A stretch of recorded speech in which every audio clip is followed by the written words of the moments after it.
Here's the belief I'd like you to try on. I don't need an excuse to feel good. What if I don't need an excuse to feel good? I can just feel good for no good reason. How many like this idea? Say I. Now notice when I first said it, you guys were kind of quiet, processing it. Like, I don't need a reason to feel good? Well, how do I know to feel good? Some people say that sounds really naive. Really? Most people don't need a reason to feel bad. How's it going? Feel like crap. How come? Woke up. And people go, I understand. What if you went to somebody and said, how's it going? They go, I feel so great. How come? I don't know. I just feel good. You go, take that guy to the psychiatrist. Right? They're manic. They're crazy. But somebody else who's depressed and angry and frustrated, you think that's totally normal. That's the cultural hypnosis that we've all been in, no matter what country we live in.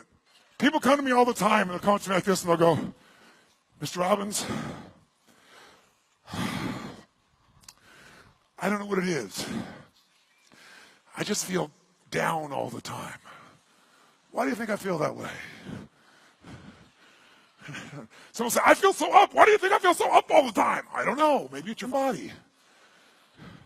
People come up to you and they go, Mr. Robbins, I don't know what it is, but for some reason, I'm angry all the time. Do you know what it is? Perhaps it's your face. See, do we get in habits of using our body, our face in a certain way over and over again? Yes or no? And those produce our emotion. Once you're in that state, you'll behave in a way that creates more of that emotion. When you're angry, you'll do things that make you more angry. When you're sad, you do things that make you more sad. When you're excited, you'll do things that make you more excited. How many follow? Say I. So the secret is to build emotional biceps, emotional fitness, by going in these states over and over again. Here's what values are. Values are the emotional states that we believe are most important for us to either experience or avoid.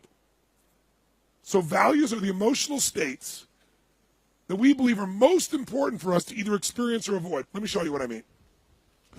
What you value determines what you focus on. If your number one value in life is security, I guarantee you know where every exit is in this building. You looked around and checked it out.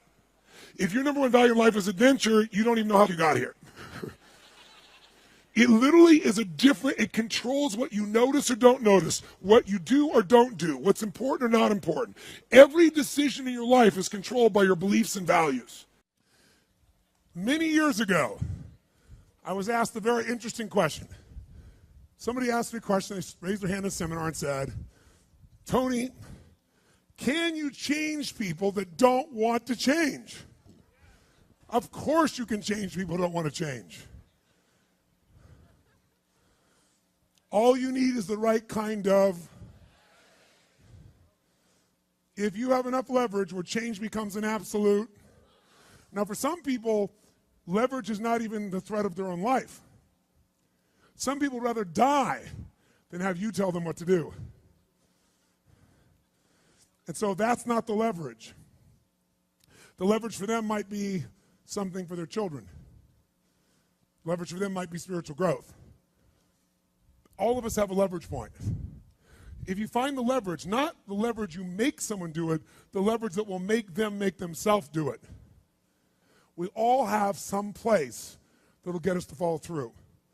Now, if you get enough leverage and if you interrupt the pattern enough, how many of you ever had a pattern when you were a kid and you had like some obnoxious uncle or something and you were trying to be upset and they'd come like rub your damn head or something that should make you crazy?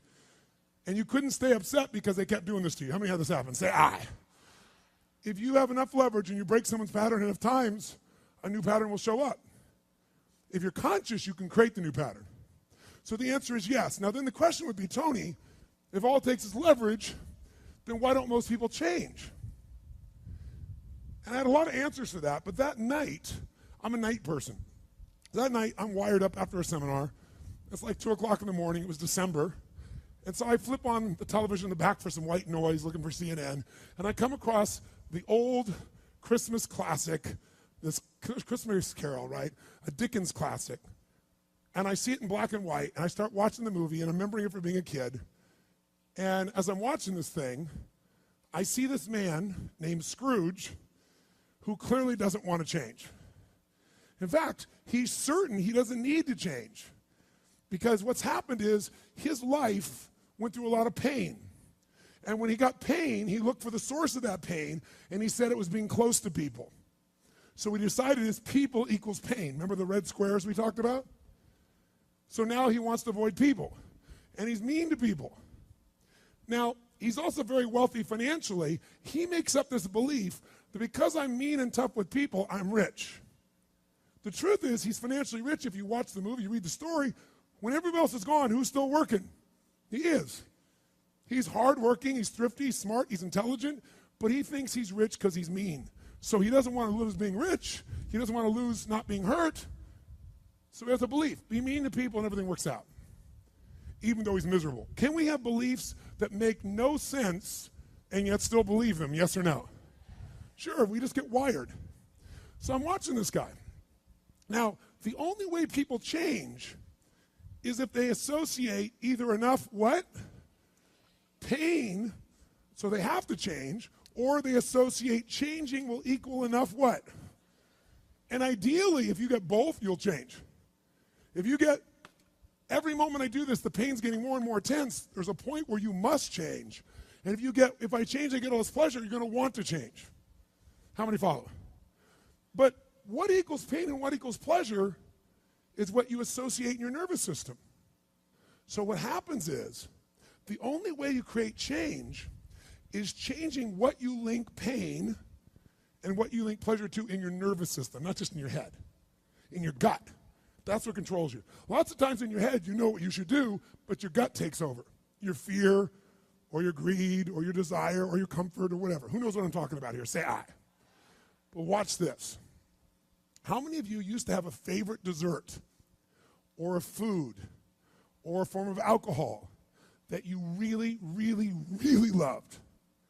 And then one night you had an experience like never before, where something happened, where this food or this drink or this alcohol that you love so much, it went down, but it kept coming back up at a level of intensity and with enough aroma and pain and association that to this day, it takes no willpower just to think of that alcohol or think of the smell of that food or look at it makes you appalled, makes you repelled. Who's had an experience like this in your life? Say I. Tell me what that change was. Was that a change in willpower? No. All that happened is your brain changed what it used to link pleasure to, it now linked pain to. When you link enough pain, it takes no willpower, you're going to avoid it. The problem is some of you are linking pain to things you need, like exercise, right? Or pain what you need, like a relationship, right? And it's the wrong association, but it's going to control your life. Your job is to change what you link pain and pleasure to. So that night, what was pleasure became pain, and now it takes no willpower, you just avoid it. So we call that changing what you associate to things in your nervous system, or for short, a neuroassociative change. In other words, changing in your nervous system, what you associate pain and pleasure to. So, by the way, in this Christmas Carol story, does this man Scrooge change his life, yes or no? He didn't want to change. Does he change his life a little or completely? And by the way, how fast? An heartbeat, in one evening. How does it happen? 3 neuroassociative conditioning specialists show up at his house. Right? 3 ghosts show up, and what do? They get him to link a massive, unbearable amount of what? To all the things he did in the past around people. Then they go to everything he has in the present, pain, and everything in the future, pain, till there's so much, there was nowhere to escape. Here's the other reason why people don't change. Because right now, my relationship's in pain. But it was good in the past. So you escape having to change by remembering a good time. Or I might be coughing and having these problems with cigarettes right now, but you know what? George Burns lived to be 102. He smoked cigars, by the way, and he's 1 out of 10 billion people that pulled that off. but let's not confuse ourselves with ratios. So you make up what the future is. If your present is painful, you can escape to the past and get out of the pressure to change. How many follow this? Say I. Or you can escape to a future because no one knows what it is for sure and you can make it up. But if your brain links, it's been painful in the what? Past, and it's even worse in the, it'll change like that. Who here has ever stayed in a relationship that you knew was not right for you? It wasn't right for you, it wasn't right for them. Who has ever stayed in a relationship way too long? Who's done this before? Raise your hand. Say I. It wasn't good for you, it wasn't good for them, yet you stayed. Why? Why? Because even though it's painful in the present, what'd you do? You said, it'll get better over there in the future. Who finally changed? Who here finally changed that? Say I. How'd you do it? Your brain went, it's painful now, it was painful in the past, it's gonna be worse in the future, that's it. That's what I call a Dickens pattern. When you lock in pain in all those places, there's no place to escape, so you change. It's like if you put a wall here, and a wall here, and we close them in on you, amazingly, you'll move forward. That's what we're talking about, giving yourself leverage on yourself that way, not having someone else do it to you, you do it to yourself. That's when you got the power again. How many get it? Say I.